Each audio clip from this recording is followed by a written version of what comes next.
Continuamos en Proeconomía y Finanzas. Llegó el momento de saludar al doctor Manuel Ferreira, economista, exministro de Hacienda. Doctor, muchísimas gracias por su presencia, por venir con nosotros. ¿Cómo está, Eduardo? Un gusto estar acá.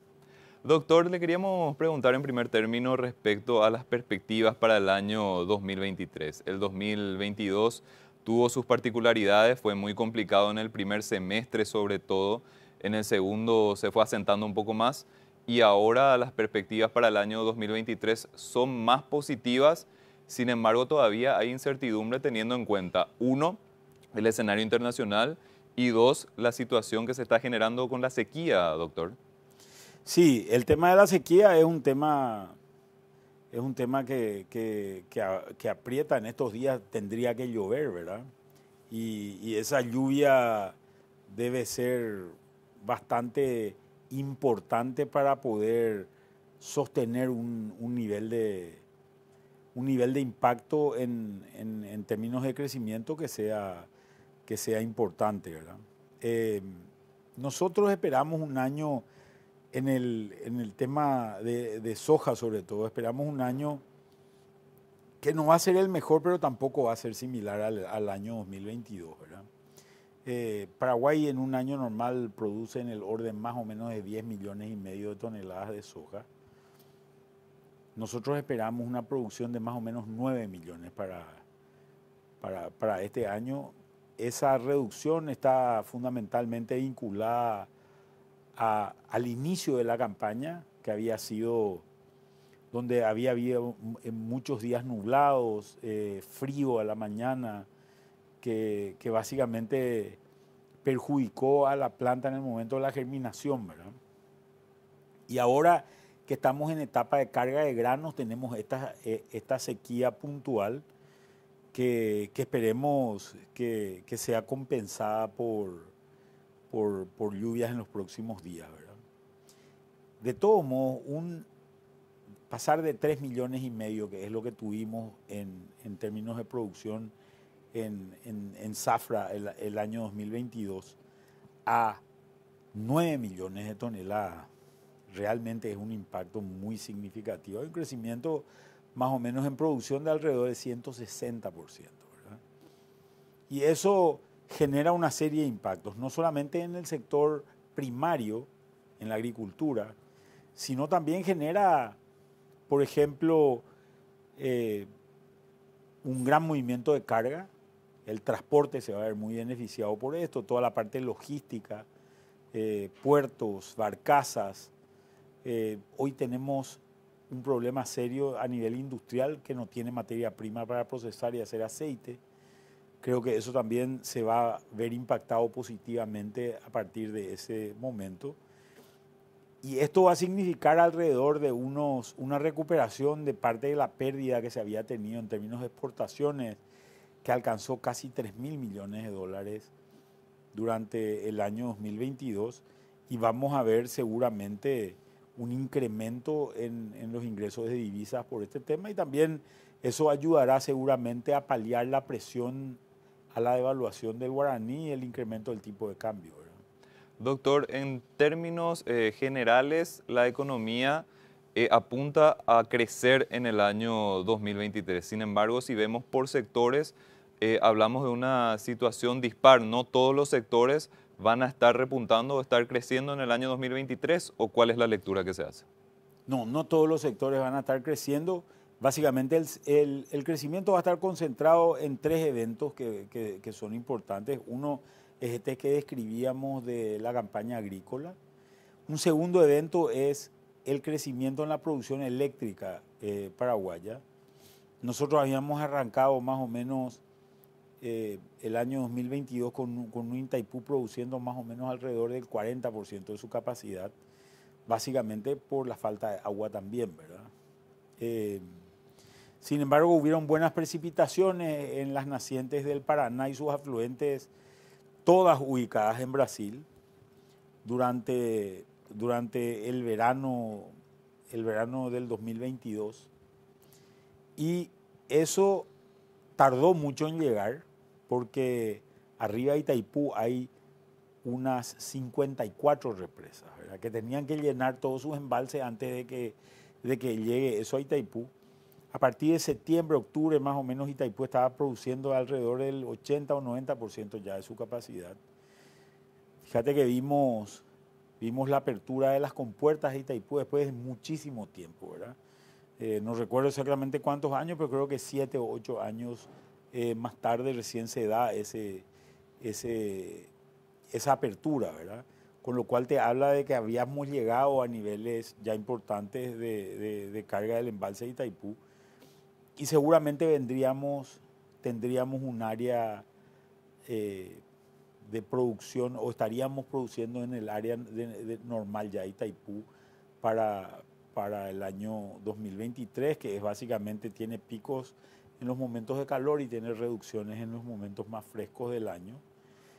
Esto se siente poco, digamos, en la economía porque gran parte del dinero que se origina en estos espacios es un dinero que va al Estado fundamentalmente a través de la ANDE o a través del Ministerio de Hacienda, dependiendo de cuál sea el caso, pero afecta a un 8% de la economía y creo que ahí vamos a tener un crecimiento importante también que va a ayudar a sostener el crecimiento. Y el tercer evento que es muy importante es el inicio de obras civiles de la construcción de la planta de celulosa Paracel, ¿verdad? Paracel es la inversión privada más grande de la historia de Paraguay. Son alrededor de 3.500 millones de dólares. Esto representa alrededor del 9% del Producto Interno Bruto. Que si se gasta en 3 años estaríamos creciendo solamente por ese evento alrededor de 3%. Obviamente esto está muy concentrado en una zona del país que es el departamento de Concepción, en el norte de San Pedro, pero ahí va a haber una dinámica muy importante, ¿verdad?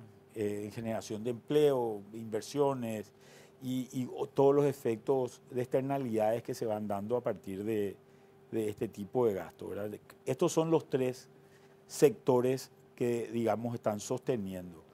En cuanto al resto de los sectores, creo que el que más va a distribuir de alguna manera impacto en otros espacios es el crecimiento del sector agrícola, que como te decía va a afectar los servicios, va a afectar el sector de transporte también, va a afectar una parte importante del sector industrial.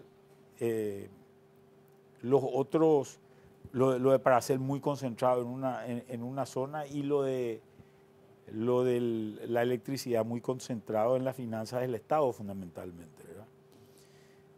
Pero en los otros sectores vemos una dinámica distinta, sobre todo cuando estamos mirando los sectores más urbanos, donde el impacto de servicios y el impacto comercial es muy importante y ciertos sectores como la construcción, por ejemplo, ahí vemos algunas retracciones importantes. Primero porque el sector comercial y de servicios todavía está sufriendo lo que había sido los embates que había tenido durante la pandemia, ¿verdad?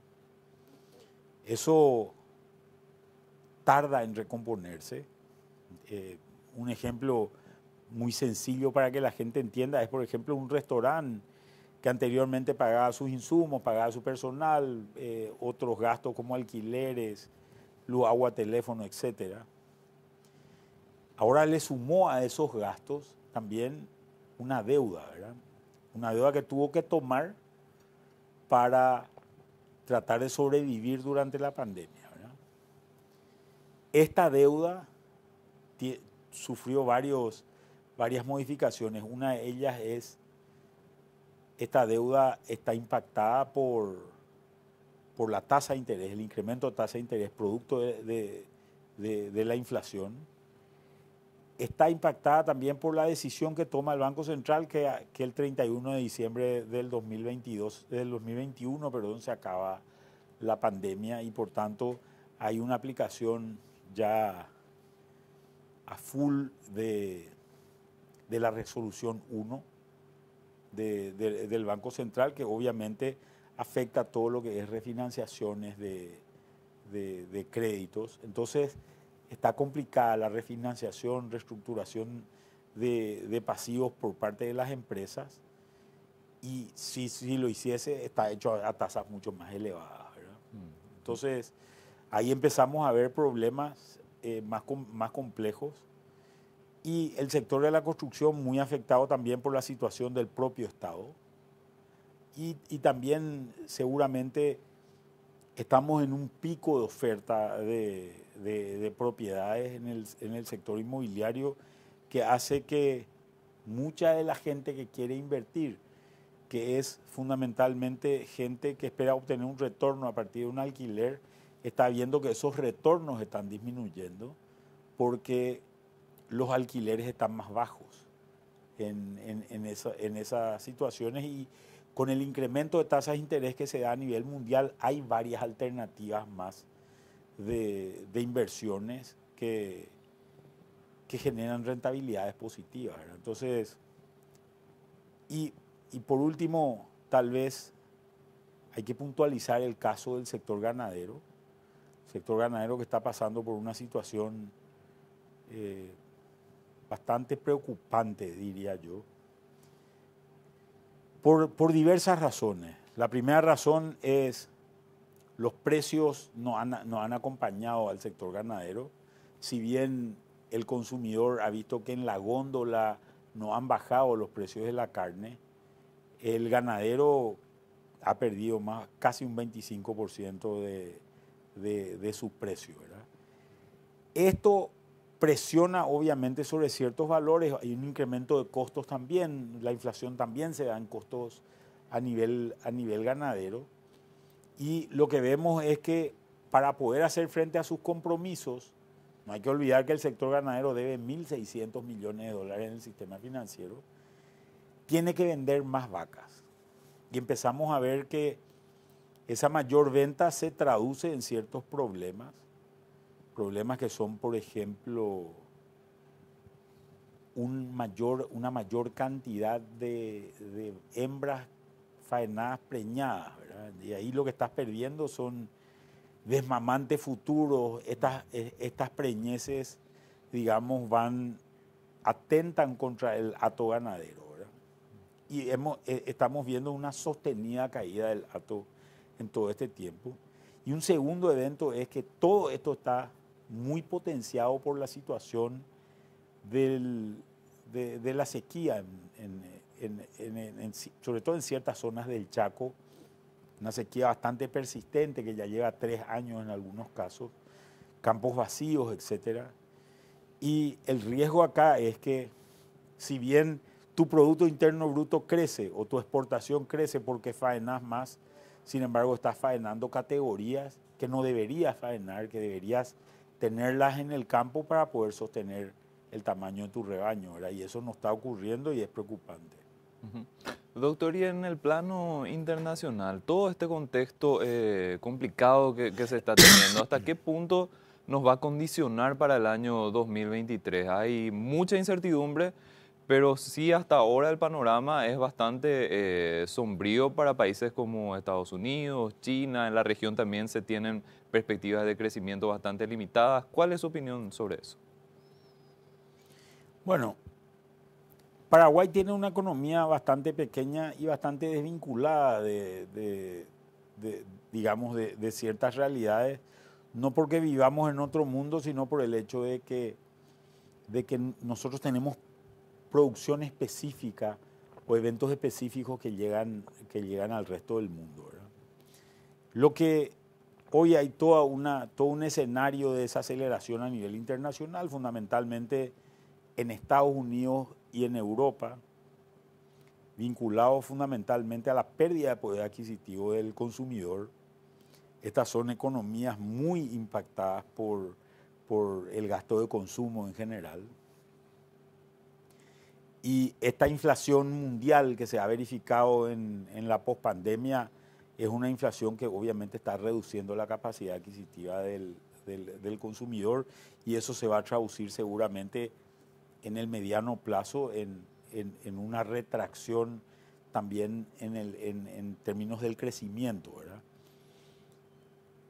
La tasa de interés, el incremento de tasa de interés también del Banco Central Europeo y de la Reserva Federal americana, está generando obviamente una desaceleración también de la inversión por el mayor costo del dinero. Ciertas inversiones que se deberían de realizar en ciertas zonas seguramente están apuntando a otras inversiones tal vez un poco más rentables y muy de carácter más bien financiero, dinero que se refugia en bonos, dinero que se refugia seguramente en letras de bancos centrales y mucho menos extendida dentro de la economía. A esto viene aparejado el caso de China, ¿verdad? China que ha tenido una actitud bastante peculiar con relación a la pandemia, no vacunando, por ejemplo, a su gente, no aceptando vacunas occidentales, sino utilizando más bien sus propias vacunas y vacunando solamente a mayores de 60 años.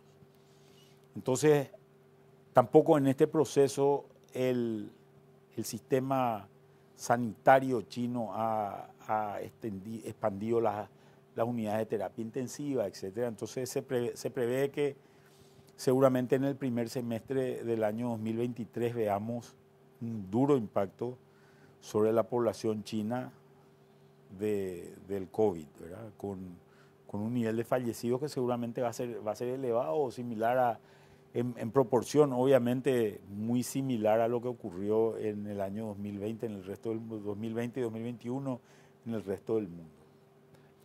Y esto, obviamente, en un país tan vinculado a la exportación, tan vinculado a los temas logísticos, vamos a ver que seguramente genera desaceleraciones en el comercio exterior por cierres de puertos y cosas así que hemos visto ya anteriormente, a pesar de esta política mucho más laxa que ha tenido el Estado chino sobre el caso COVID, ¿verdad?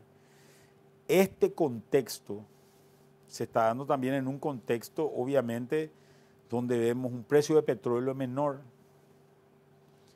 que a nosotros nos afecta positivamente, ayudándonos a desacelerar nuestra inflación criolla. Se está dando también en un contexto donde seguramente esta pérdida de poder adquisitivo hace que haya mucho más concentración del gasto en elementos básicos como alimentos, por ejemplo, que también actúan positivamente a favor nuestro porque nosotros somos proveedores de ese tipo de productos. Así que yo veo que a pesar de estas situaciones vamos a ver que el mundo no nos patea en contra en términos de la situación durante el año 2023. Y yendo más un poco a la región, acá hay sí otras alarmas que son preocupantes. Uno es la situación de Argentina y su sistema de cambios múltiples, cuyo efecto siempre es generar incentivos para el contrabando en Paraguay, ¿verdad? Y este contrabando está afectando sobre todo a negocios formales dentro del país, a pesar de que parecería ser también que ayuda a deprimir los precios de alguna manera, sobre todo los precios de canasta familiar, ¿verdad? Esta situación va a ser la constante, creemos nosotros, con una diferencia entre dólar oficial y dólar blue en Argentina del orden más o menos del 100%, que es lo que hemos visto durante el año 2022 también, ¿verdad? Y esto sigue generando esos incentivos para el comercio de frontera.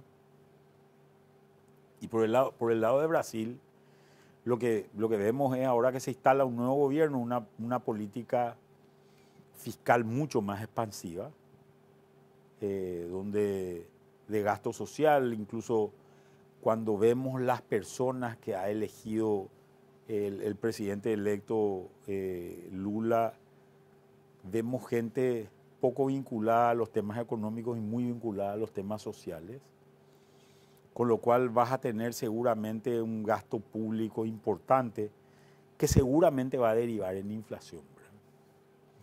Esa situación inflacionaria dentro del Brasil podría generar una situación similar a la que vemos con Argentina, tal vez no en la misma magnitud en términos de diferenciales de precio, pero sí sí, una diferencia importante en precios en frontera, y ese diferencial de precios en frontera obviamente genera una situación donde entra mucho artículo informal a la economía de Paraguay, que va a tener que administrar esta situación, y seguramente esto también tendría un impacto sobre el sector comercial urbano, por lo menos, ¿verdad?